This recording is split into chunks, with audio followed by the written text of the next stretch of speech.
جب سرکار مدینہ کی طرف واپس آ رہے تھے تو رستے میں ایک وادی کے قریب پہنچے، اور جب ایک تعلیم ہے دین کی کہ جب آپ اتراؤ میں جائیں تو سبحان اللہ کہیں، جب چڑھائی پہ جائیں تو اللہ اکبر کہیں، ایک تعلیم دین ہے، کہنا چاہیے۔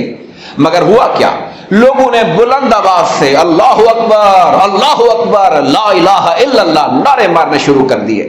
سرکار نے فرمایا اپنی طبیعتوں کے ساتھ ذرا نرمی کرو، کوئی تھوڑی سہولت دو اپنے آپ کو، تم کسی بہرے کو تو نہیں پکار رہے ہو، اللہ اکبر کہنا نا، اللہ کو کہہ رہے ہو، اللہ نہیں سنتا کیا؟ دل کی بہت تو دل کی باتیں سنتا ہے، یہ اس طرح اونچی اونچی آواز سے نعرے مارنے کی کیا ضرورت ہے؟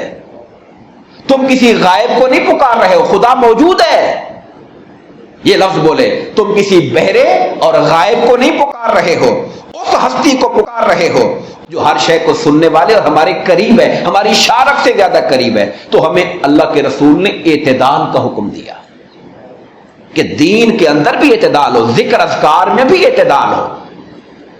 ہم تلاوت کر رہے ہیں، ہم کوئی ذکر کر رہے ہیں، ہم کوئی اور کام کر رہے ہیں، وہاں پر بھی ہمیں اعتدال اور لوگوں کے معاملات کا خیال رکھنا چاہیے کہ ہماری وجہ سے کسی اور کو تکلیف تو نہیں ہوگی۔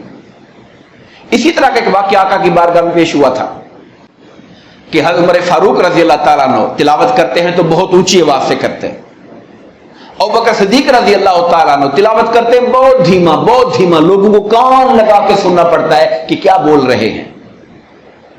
تو معاملہ پیش ہو گیا، کچھ نے کہا جی یہ بہت اونچا بولتے ہیں، اور کچھ نے ابوبکر صدیق کے بارے میں کہا کہ یہ بہت آہستہ بولتے ہیں۔ سرکار نے دونوں کو بلا لیا اور پوچھا ہے عمر تم اونچا کیوں پڑھتے ہو؟ کہا آقا شیطان کو بھگانے کے لیے پڑھتا ہوں، کہ اللہ کے کلام کو اونچا پڑھو گا، جہاں تک آواز جائے گی شیطان بھاگے گا وہاں سے۔ نیت تو اچھی تھی۔ ابوبکر صدیق سے پوچھا ابوبکر اتنا آہستہ کیوں پڑھتے ہو؟ کہا آقا جس اللہ کو سنانے کے لیے پڑھتا ہوں وہ تو ساری باتیں سنتا ہے۔ نیتیں دونوں کی اچھی ہیں، مگر سرکار نے کہا عمر تم اپنی آواز کو تھوڑا دھیما کر لو، ابوبکر اپنی آواز تھوڑی اونچی کر لو، اعتدال میں آ جاؤ۔ ہمارا دین اعتدال کا دین ہے، اس کو کہتے ہیں عربی میں کہتے ہیں دین وسطیہ، امتن وسطن۔ اللہ نے کہا ہم نے تمہیں امت وسط بنایا ہے، درمیانے لوگ ہو تم، نہ اس حد پہ چڑھ جاؤ نہ ادھر نیچے اتر جاؤ، درمیان کی راہ کے اوپر چلا کر۔